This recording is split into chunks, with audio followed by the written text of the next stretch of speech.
Hey guys, welcome back to the Diving Deep podcast, episode 3. My name's Jake, I'm Matt.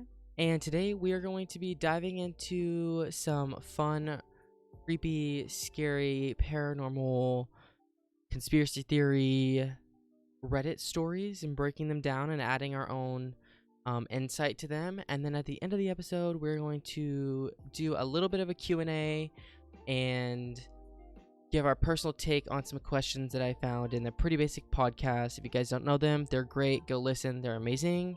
So let's roll the intro.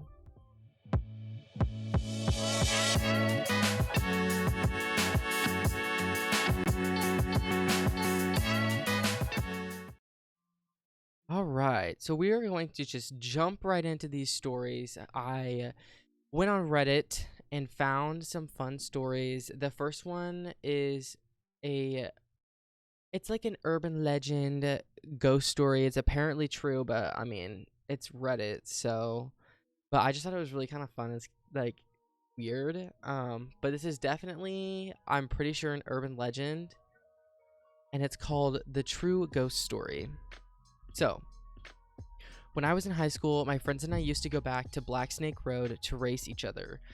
It was in a very rural area and had little traffic, and it was very dark. We called it that because it had several hairpin turns. However, there was a perfect half mile that was marked by a bridge on one end and a train track on the other. One night, after several of us had been racing, I found that I was the last to leave. As I approached the bridge, I saw a girl standing there dripping wet. I stopped and asked her if she was okay, and she responded that her boyfriend missed the bridge and crashed into the water. She said that he was still in the car, or she said that he was still in the truck. I got out of my car and ran around to the side of the bridge and down the embankment. There was no deep river, but just a shallow creek. I saw no evidence of a truck or anything out of the ordinary. Returning to the top of the bridge, I found her standing next to my car, dripping wet and crying. There were no cell phones back then, so I offered to drive her home so that we could call the police from there. She accepted and directed me to her home. On the ride, she told me that her name was Sally. Her home was directly across the street from a small church, a couple miles away from the bridge. As we pulled into the driveway, she asked me to go to the door and get her mother. I knocked at the door of the dark house, feeling a little uneasy. After all, it was after midnight, and by this point I knew that I was waking everyone in the house. After a few moments, an older lady answered the door, who I assumed was her grandmother. I told her what had happened and that Sally was upset and wanted her mother to come talk to her, or come to the car. That is when the story got even stranger. The lady told me that her daughter Sally had been dead for almost 30 years. She had drowned when her boyfriend missed the bridge and flipped the truck, trapping her inside.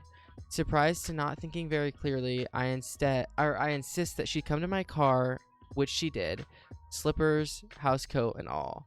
The passenger side of the window was rolled down, which Sally had done. My old Malibu had crank windows.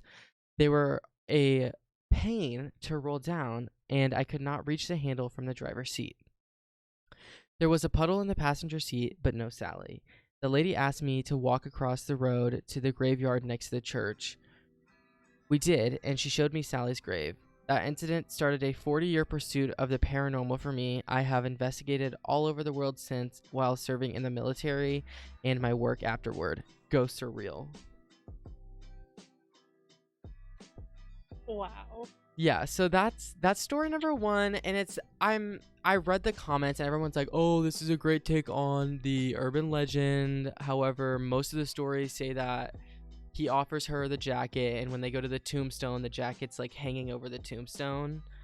But I thought that was just like a fun story, and even though it's an urban legend, it could have happened to someone, and that's just absolutely bizarre. Like, if I were the mother, I mean, I don't know, maybe this mother gets people at her house all the time saying that Sally's in their car. But I would be freaked out. I'd be like I don't know.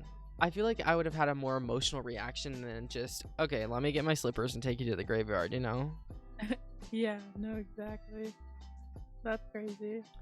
Okay, so the next one is definitely way longer. Um, I thought this was really interesting, and this one sounded a lot more believable, I guess you could say. And Mhm. it's think of like the simulation theory and like a glitch in the matrix kind of vibe. So it's called Guys Rendered from Completely Changing and then mostly reverted back. I don't know why that title is titled like that, but just roll with it. Okay. Okay, so I worked in a small private practice doctor's office where a good chunk of what we do is hormone replaced therapy. Lots of people choose to get subdermal platelets, and with them you have the option to buy branded DIM. There's a guy that comes in to buy his stuff fairly often. Like often the tune of once a month, and normally he'll call ahead of some time since we've been known to run out and see if we have any on hand. His last name is one of a plant, so assuming like Daisy or whatever. Um, and it also has significant meaning to me. When somebody makes a purchase, they need to sign a receipt regardless of their payment method. The guy was always really dramatic to show just the marking of an X on their paper. He's just a funny old guy with white hair that makes me smile when he comes in. Well, last Friday, he had an appointment for his hormone platelet. Okay, cool. I was doing other stuff when I saw somebody come up to the counter.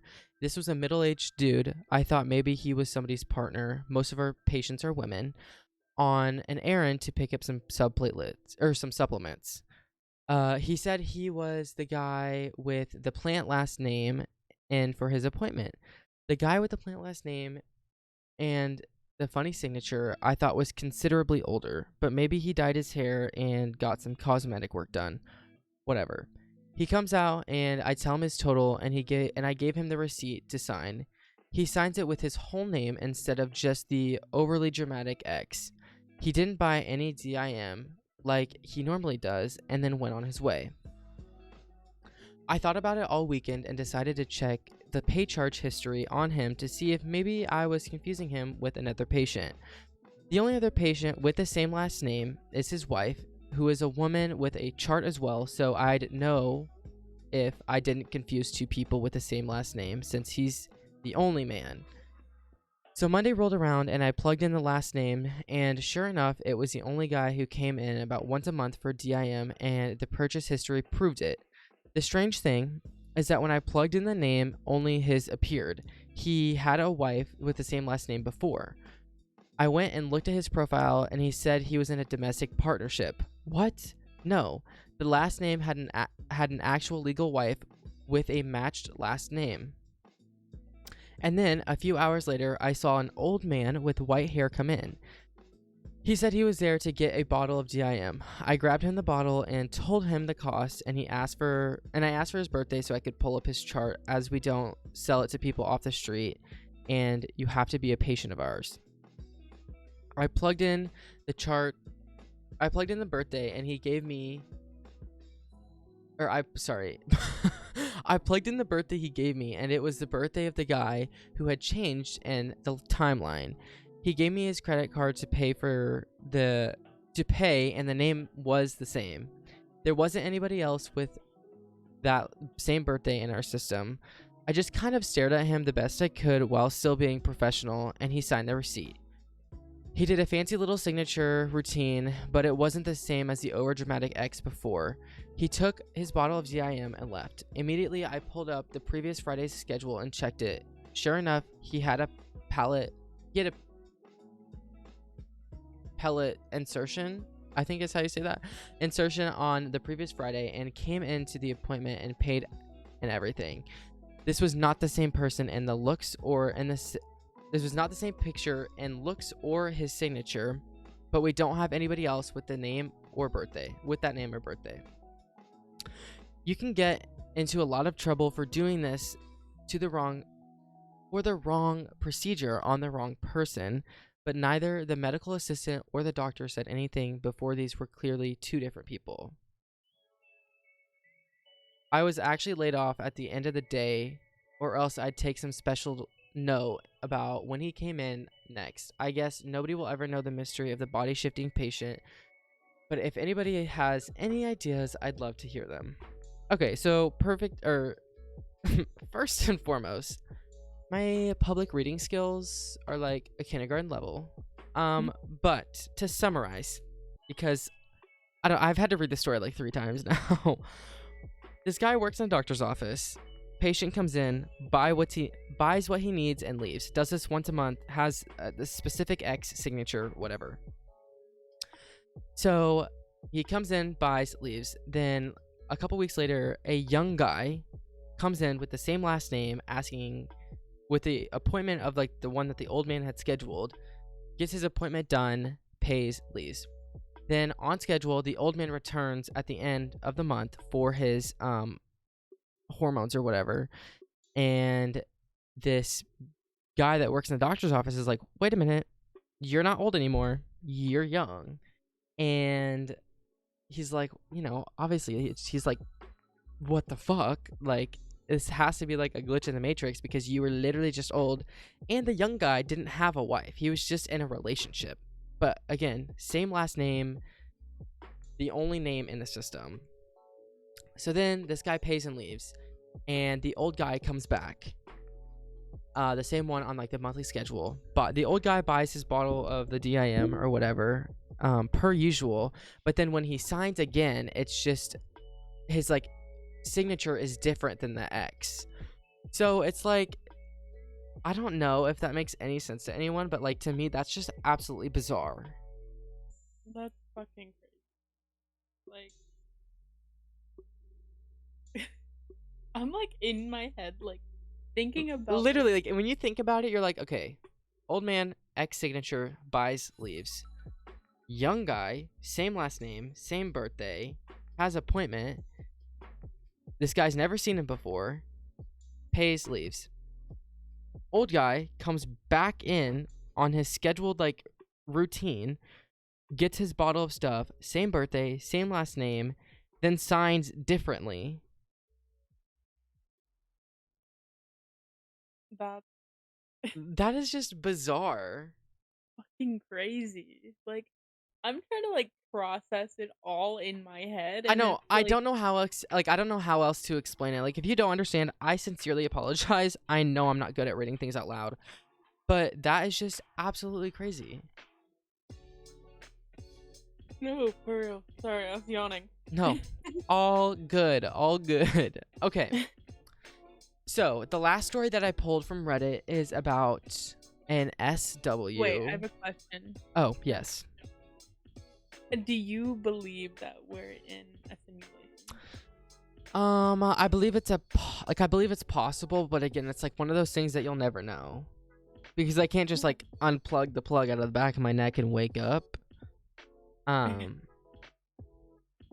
there's like it's like out of like, I don't know the statistic exactly, but it's like 999.999 billion chance that we are in, and like 0.001 or whatever that we're like, actually this is authentic.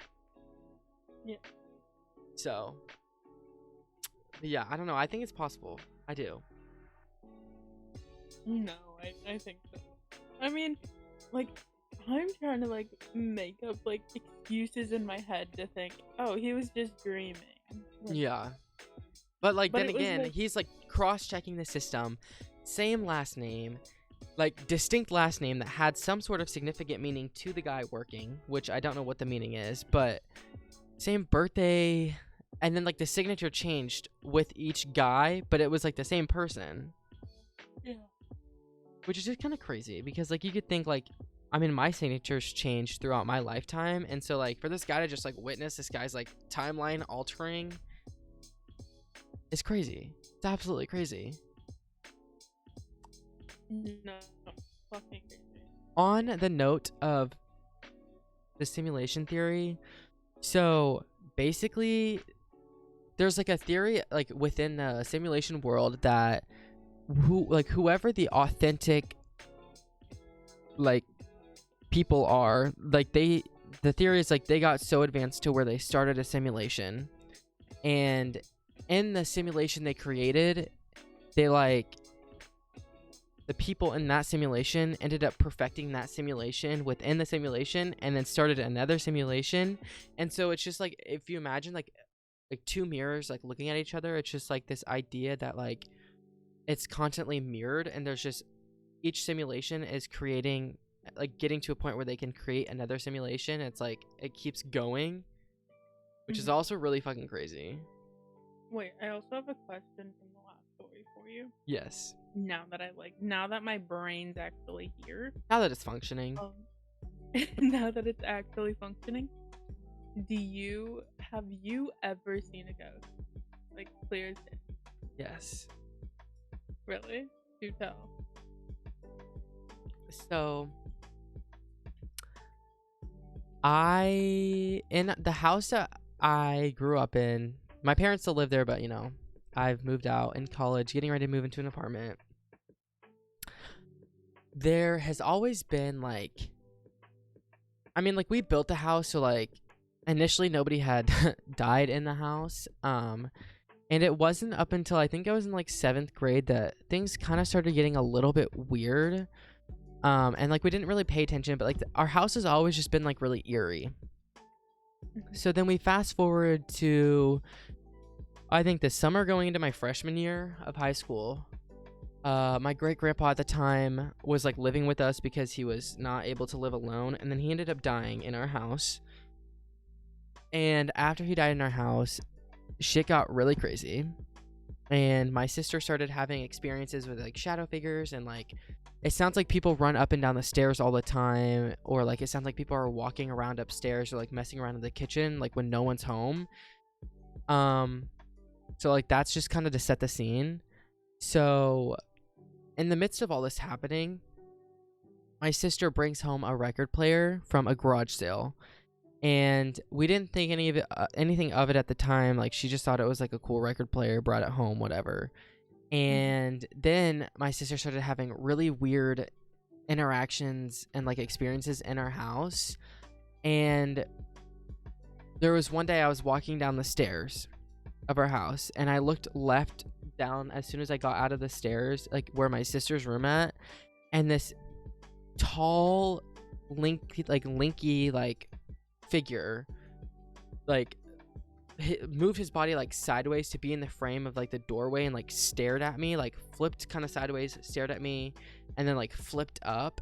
And that is like the only time I've ever like seen a full figure like ghost, or I think it's a demon. I'm like confident it's a demon.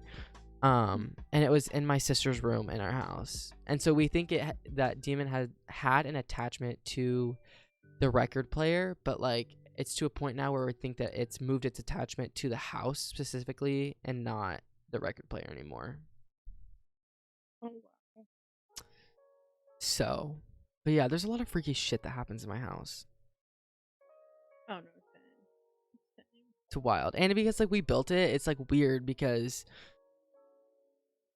I don't know. It's just always been really freaky, and I've never really liked staying there alone. But I mean, yeah, you get used to it after a while. No, definitely, because like there's multiple like spirits in my house, and like obviously we've talked about one. Yeah. In particular, but like there's multiple all around my house. Mm-hmm. Like there's even a child spirit on the stairs. Has anybody ever like? Did you guys build your house or like move into it? We moved into it. Okay, so there's probably clear history with the house. Yeah. I will tell you a story later of like I'll tell you later. Okay. Because I really don't want to like say it on like for podcast. But like it's a really interesting story. If you guys want to hear the story, go to the YouTube, like, subscribe, and get this video to 200 million likes, and we'll tell you the story.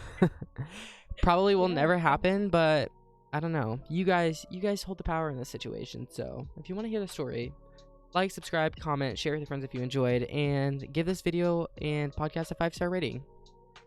Period. So the last Reddit story I have is, I'm going to use it as a segue into one of my personal stories, but it's skinwalkers. And we refer to them as SWs because when you say their name out loud, it gives them power. So don't do that because they're horrifying.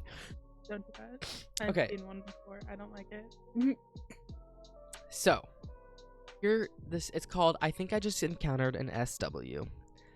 If you don't know what that means, I suggest you leave and look it up now. They are demonic creatures who steal the skin of people or animals, and they usually live in forests or mountain areas. So basically, my friend lives near a park with a field, and for some reason, we decided to go down to the park late that evening. As we walked in, my friend said that she felt like we were being watched. I'm a very paranoid person, so I am very freaked out about all of this. When we got to the park, we noticed a woman sitting in the field next to us. My friend said that she thought the woman was acting abnormal, but we just brushed it off.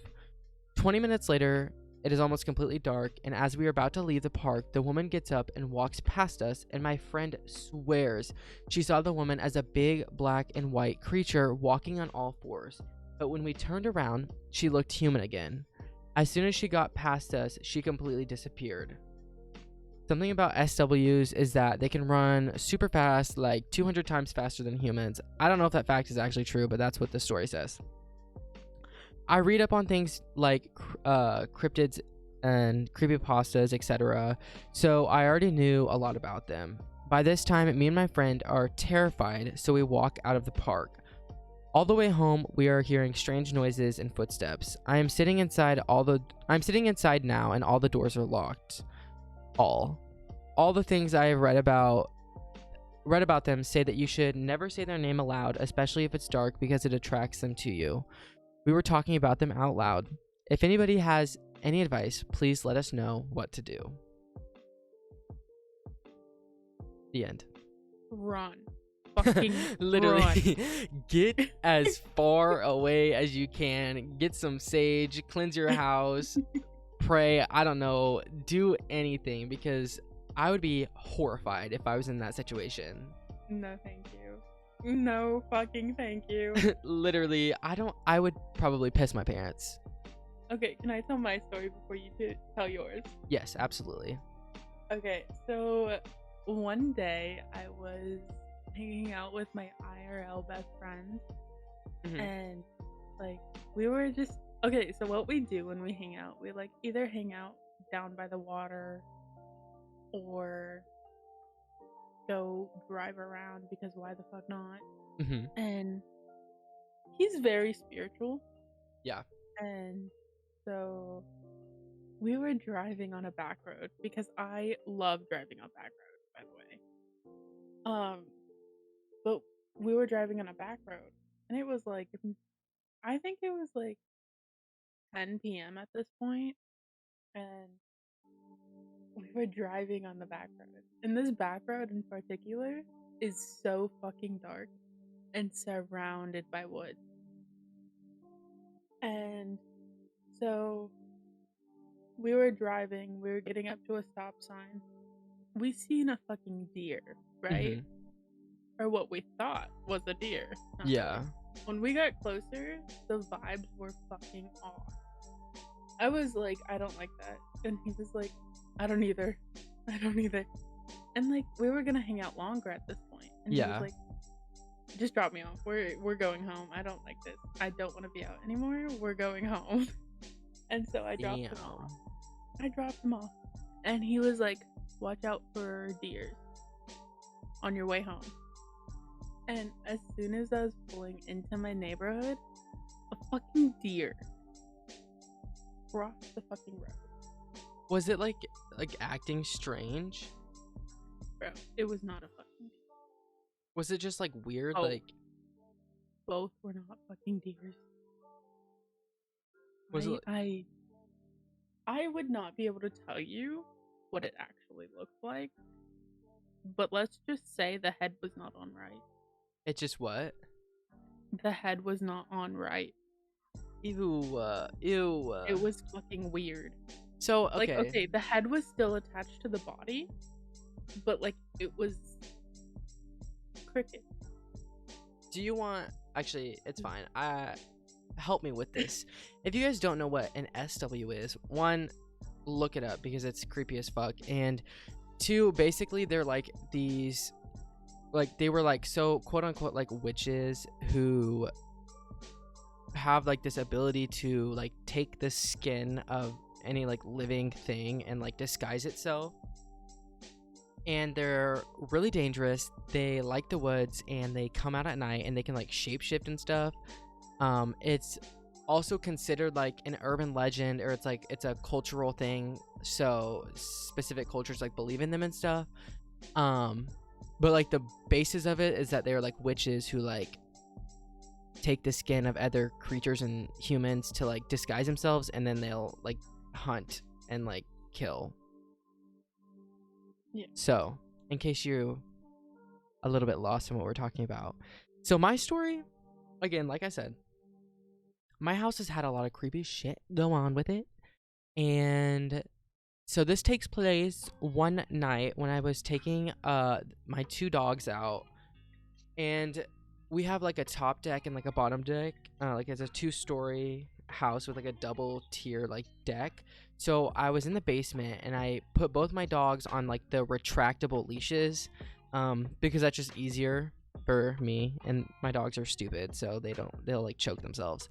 Um, so I take them out on the 2 retractable leashes, and my one dog kind of like goes. And let me also premise this: my house is set in like the corner of my neighborhood, so like along the edge of our like property is like the woods, and it's like really close to the back deck where I was taking my dogs out. And it was also like 10 o'clock at night. It was definitely dark. So I'm taking my dogs outside on these retractable leashes, open like the little gate, and let them out to the backyard. And the one dog kind of goes up far to closer to the edge of the woods, like where it starts, and starts going to the bathroom. And then my other dog starts sniffing around like close to me and like pees. And then all of a sudden the dog on my right of me like looks up to the woods and gets like concerned and kind of prances out towards like where the edge of the woods is, but like not to the edge of the leash. Like he very much had room to like continue going forward. And he like went straight out, went up into the left, and then came back and like stood behind me and was like visibly worried. And so then that made me worried because I think there might be like a bear or like a coyote or something in the woods, and I don't want and they're small dogs, like I don't want them to get like attacked or anything. So I call the other one that's still out, not paying attention, like an idiot that he is, and I get them back to the deck and stuff, and I have a flashlight with me and I shine it into the woods where my dog like kind of looked. And I was met with a pair of glowing eyes just staring into my soul. Like it was so eerie and so creepy. And it was far enough into the woods to where I couldn't see like a body, like I could just see the glowing eyes. So of course I'm like, this, it's a deer or it's a coyote or a I don't know, possum, squirrel, whatever. Like I'm trying to rule out all these options. So, but I'm also really uneasy. Like it does not feel like a good feeling.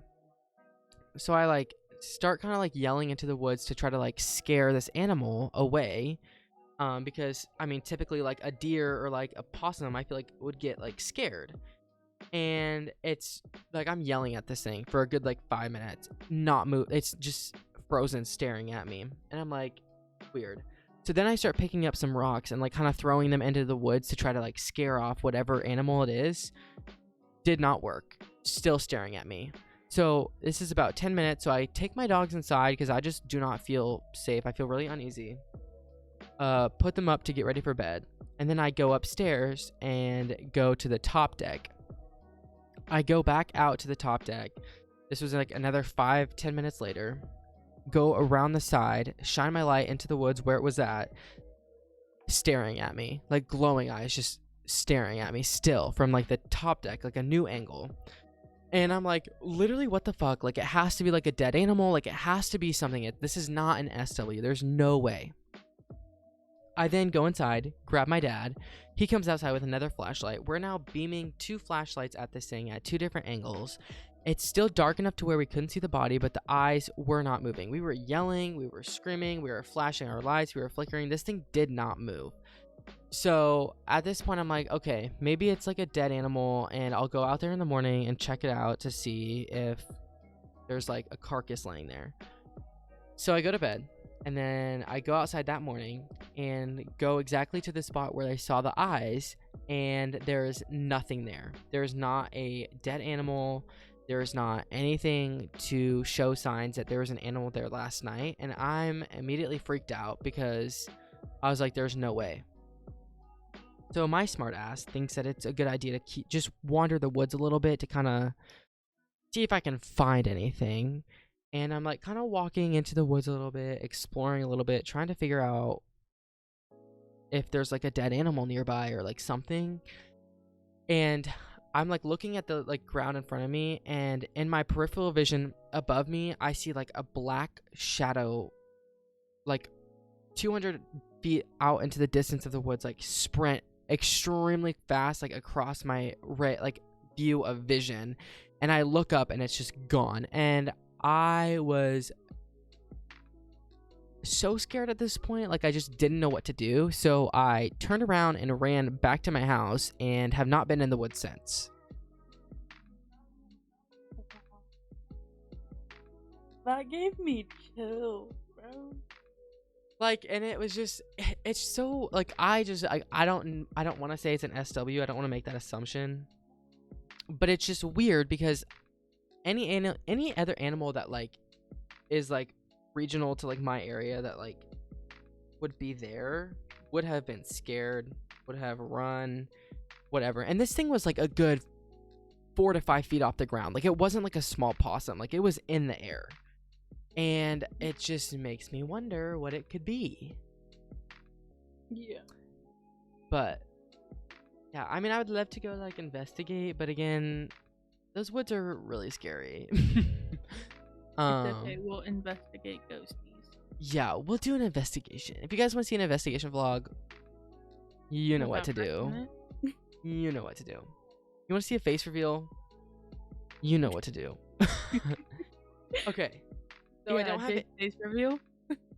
Yeah, I'm all over the internet. Look me up. I don't have any more fun Reddit stories, but I do, before we leave, want to talk about a little bit about friendships. So I was watching the Pretty Basic podcast earlier today, and they were talking about how a best friend has changed your life. And I thought that was really interesting, and I wanted to give my personal take on it and just kind of, you know, answer the question for myself because I really liked their conversation about it. So, personally, a best friend has changed my life because, like, for the better, obviously, because it gives you someone to go to in hard times. It's a person you can go to in good times. It's somebody you can like confide in and talk with, and it's just, they're those people that are always there for you and just kind of like they're your rock.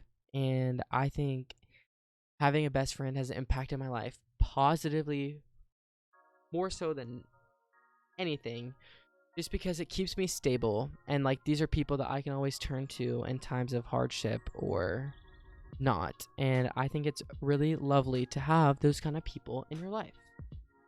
Period. That's on TED Talk. Anyways, Max. Okay. Yeah, I feel like the few best friends I do have really like changed my life for the better, because I can just go to them and like talk about a lot of different things, or if I'm like about to just give up and like quit streaming, Yeah, they're there. we're here to hold you. Yeah, hold you close. Make sure you don't just break up with Twitch or social media. Literally. I can't tell you how many times I almost did that. Force you to record with me. Literally. Okay, so next, I want to touch on this. So like between personal successes and like jealousy of others, and like watching people succeed and like you like necessarily not fail but like not do as well. So they were saying on the podcast how when you get this feeling of like jealousy or like Alicia Marie was talking about how she at one point in her early 20s, she's like 30 now, was like there were a few times that she can recall that she was feeling jealous, but not in like a good way, like in like an envious way. Like she didn't want them to succeed because she had her own personal struggles that she was going through. And she was like, that's a me problem, like that's not an anyone else problem, like that's my issue. And like growing up and like learning how to take situations like that and like flip them and learn from them has been like a really powerful thing for me, because all in all, like people are succeeding all around you all day every day. Like I think playing sports growing up is there is always somebody better than you. Like you have to work harder than the person in front of you and behind you to continue being successful. And personally, like whenever I experience feelings of like jealousy, I don't necessarily get to a point where I wish negatively upon someone else, because I would never wish that for myself. But it helps me to like flip the narrative. So like if I'm feeling envious or jealous of someone else, the first thing I ask is why. And then it's like, so once I can figure out why I feel this way, then I'm like, okay, so let me flip the narrative. They're succeeding. Why? And what have they done to get them to be successful? And how can I learn from them? And I feel like that's a really powerful, like personal thing that I do whenever I feel whenever I feel things of like jealousy. And it just helps me better myself. It helps me like grow as a person and like ultimately just, I guess, create better content and like do things better, because other people are always going to be better than me. Yeah. No, I get it. I do get that. Is that, would you say that's how you respond, or do you think you respond differently? I mean, honestly, like I want everyone to succeed in their own way, whether that be on social media, in life, or like even just like in their own personal goals. Like I want them to achieve what they want to achieve, you know. Mm-hmm. But like there are times where it's like being on Twitch, you're watching everyone's views. Yeah. You're seeing how your friends are getting more views than you, and then you're like, what the fuck am I doing Yeah. wrong? Why is this not happening? And it's Mhm. like it's more sore More so more so fuck. Damn, You got it. Breathe. I believe in you. It's mostly just me being in my head about it, you know? Like, Yeah. it's like Well, I'm and getting in my own head. I will never say this enough. Twitch. When you start on Twitch, or if you're a streamer on Twitch, or anything under that umbrella, if you do not already have an audience and you're like, let's say, starting off new, as long as it is a hobby and you have no interest of taking that to a career or want to like possibly make money, totally fine, keep doing what you're doing. But if you stream and you have this idea that you want to get viewers and you want to get subscriptions and donations and sponsors and all of these things, you have to drive audiences from other platforms to your Twitch, because Twitch does not have a platform. Yeah. And I cannot say that enough. And so No. as long as it's a hobby for people, totally fine. If you want to grow your Twitch, then sitting there and like doing nothing about it and just feeling bad about yourself is so, like, I had to stop because it was so negative, and I got to a place and I was so in my head constantly comparing myself to other people.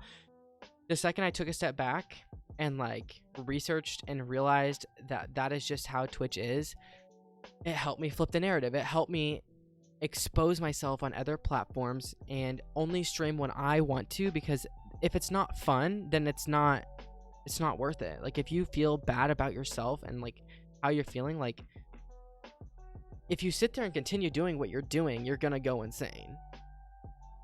Oh yeah. So No. like that was a huge learning curve for me, is learning that that is how Twitch's algorithm behaves and learning that it's okay that I'm not succeeding, because it's almost impossible. Like, you have your few outliers, but it is almost impossible to get where successful people are on Twitch by just sitting there and streaming. Oh, yeah. So, I mean, it's helped me to learn that, and it's helped me grow as a person. Like, I've been on Twitch for fucking years, and I mean, I feel like I learned, like, when I started learning, like, started really learning about how algorithms work and, like, social media and, like, all of this stuff, like, 2 years ago, heavily helped my mental state, like, with that, and everything shift to, again, how can I better myself? How can I expose myself? How can I push people to my Twitch so that I'm not sitting there stressed out of my mind comparing myself to other people? Oh, yeah. No, definitely. And, like, with me, it's like, I need to take a break. I need to go to the world for a few weeks before I can come back and, like, fully be able to entertain other people, you know? Yeah. And so, right now, as of right now, I'm not streaming. I'm popping into other people's streams, but I'm not. We're focusing on the podcast for you people, of course. Literally, yes. But no, I heart all of you. We love everyone.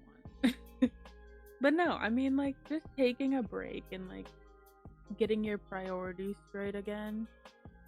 I think that's, like, what people need to, like, focus on. Like, if you get into a rut and you, like, specifically with, like, content creation, streaming, or anything, you get into a rut with and you just feel horrible about it and you don't want to do it anymore, just take a step back, take a breather, maybe meditate about it, maybe go on a walk and just reflect on why you're feeling that way, identify why you feel that way, and then if you truly do love whatever it is that you're doing, figure out a way to do it slowly, maybe less often or something, so that when you come back from your break, you aren't burning yourself out in a week streaming 8 hours a day and then just not wanting to do it ever again. Yeah, no, definitely. Like, and that's one thing I've learned to do, is just stream when I want to and work on my other social media, because an 8-hour stream isn't going to do anything for me as much as I post a video and it's just on YouTube, like, getting to the people that want to see that kind of content. Yeah, no, definitely. Just pace yourself. Yeah. Okay, so I'm going to do one more question and then we're going to let you guys go for today. But I'm sorry, 2 questions. What do you value the most in a friendship? In our friendship? In our friendship or in any friendship? In our friendship? Yeah, sure. Well, that works. In our friendship, I value, like, the time we spend together, because it doesn't matter, like, to me, when I'm spending time with you, it doesn't like, nothing else matters, because we already talked about it. Like, at that point, like, me and you already talked about it. I already ranted you about, like, anything else. Like, we already talked about it, and then it's like, okay, well, now we're gonna spend time together by watching YouTube. Yeah. Or, like, doing random shit, like working on our podcast, or, like, anything. Like our social medias, or like our brand, or whatever. Yeah, like, I value that, because it's like, I can't just sit in calls all day, you know? But, like, with you, I can. Because it's different. The grind doesn't stop with us. I know, I feel like I'm always doing something. My scatterbrain is always working on something different. Oh, yeah. No, definitely. And I feel like that's why I can hang out with you. It's because when we're together, we're focusing on different things all at once. Yeah. And it doesn't overwhelm me.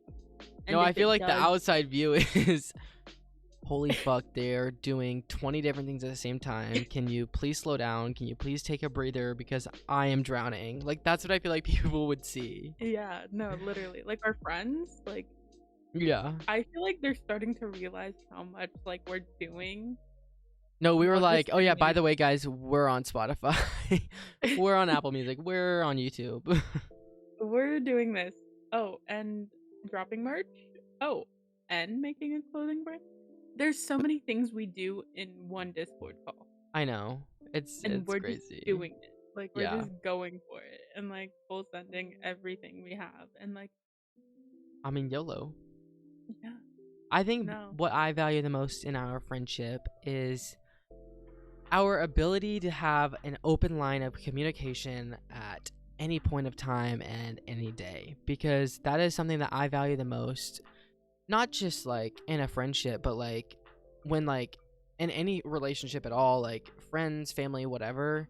I value communication the most, because if you can have an open conversation about anything, you will have a successful relationship with whoever it is you want to talk to or be friends with or anything.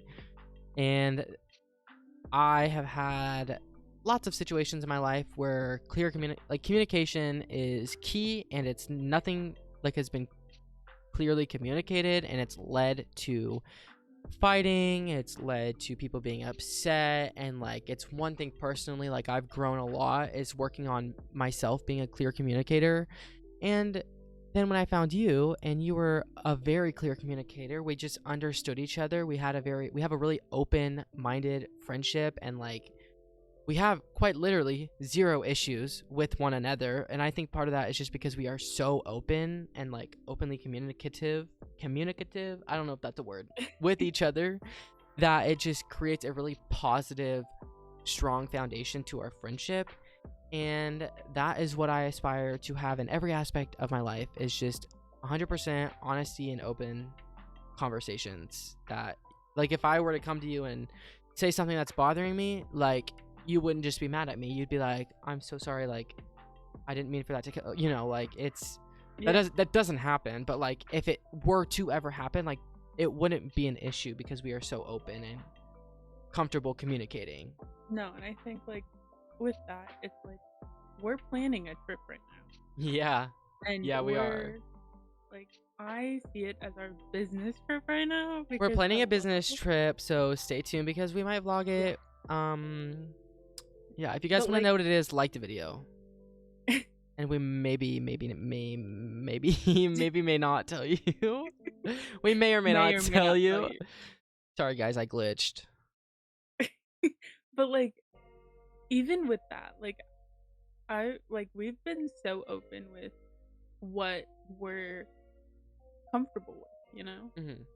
and like Well, we just again, built a really strong foundation from the start, which also yeah, really helps. Like if you have a rocky foundation in any sort of relationship in your life, I mean, altering that to a place where it's like clear communication 24/7, it can be hard, and it maybe may never get there, and maybe that's something you're willing to compromise, maybe it's not. But like when you're starting a relationship, I heavily advise you clearly communicate from the start so that boundaries are not crossed and feelings are not hurt, because once it happens once, it's most likely going to happen again. oh yeah, no, definitely. I right now, like all last year, I worked on myself, and I'm still working on myself, Yeah. and friendships from here, like I'm still learning how to communicate with other people. Hmm. I'm still learning how to express how I feel about certain things, and it's like it can get in the way, but if both parties involved are willing to work at it, Willing to put in the work, willing to be open. yeah, it's gonna work out. Yeah. You're going to be Not even BFFs in forever like us. yeah, not even in like friendships, like in relationships as well. It's Hmm. like if both of you are willing to work at communicating better, then what's it's not gonna fail Yeah. because you both want it. Yeah, no, it might not fail. I mean, you obviously might find that that's not the right person for you, the right friendship for you, the Yeah. right relationship for you. But you're gonna know from the start because you built clear communication into the foundation of your friendship, relationship, whatever. Yeah. Well, that was deep. The final question of the day is, what is your favorite trait in me? And then I will say what my favorite trait is in you. I think one of my favorite traits about you is like how passionate you are and like how willing you are to do something that you put your mind to. You're willing to like work at it. And with this podcast alone, like we've been working on this for almost a week now. But like it's been in the talks for over a year. And I think like since we're both so passionate about it and like finding that outlet to like finally talk about different things where our conversations get deep, like off like the podcast, right? Like we have deep ass conversations All the about random time. things All the time. all the time, and it's like therapy to me. It's And fun. like It's also really fun. it is. When And you I can feel like put yourself in that situation where you get to have a deep conversation and you just get to let your mind run wild and loose and you have no fear of judgment, like it's the best feeling in the world. it is. It definitely is. And like seeing just how passionate you are about this, like, or anything in general. Like you're over here grinding your ass off to like start different projects, and I'm just here along the way with you. I just love that about you. You keep me sane. And you keep me safe. Oh, I think my favorite trait in you is your, I mean, tippy top favorite trait is your laugh. Your laugh Oh is it's so infectious. When you laugh, I laugh. When you're like on the floor rolling because I make you laugh, I am like pissing my pants laughing. It's just so infectious, and I love that about you. And like when you It's like when you smile start and you talk at the same time, you can I can hear you smiling while talking, and it's just amazing. it's so funny because when you bring up the laugh part, when I start laughing and then you start laughing, I laugh harder. It's It's just a full circle. it's a chain. It's a chain. It's a workout. It's a whole circle. Okay, well, I hope you guys. Oh my god. Literally, what the fuck? I hope you guys enjoyed episode 3 of the Diving Deep podcast. Let us know what kind of topics you want to see in the next video, next podcast, wherever you're watching it. We are very excited to make content that you guys are interested in. So if you're watching on YouTube, please like, subscribe, share with your friends, turn on the notification bell. If you're on Apple Music or Spotify, please give our podcast a 5-star rating. That helps us out tremendously. You have no idea. But I hope you guys enjoyed the video, and we will see you guys. Thanks for coming to the chaos. Oh yeah, thank you. We will see you guys next week. Have a great one. Bye guys.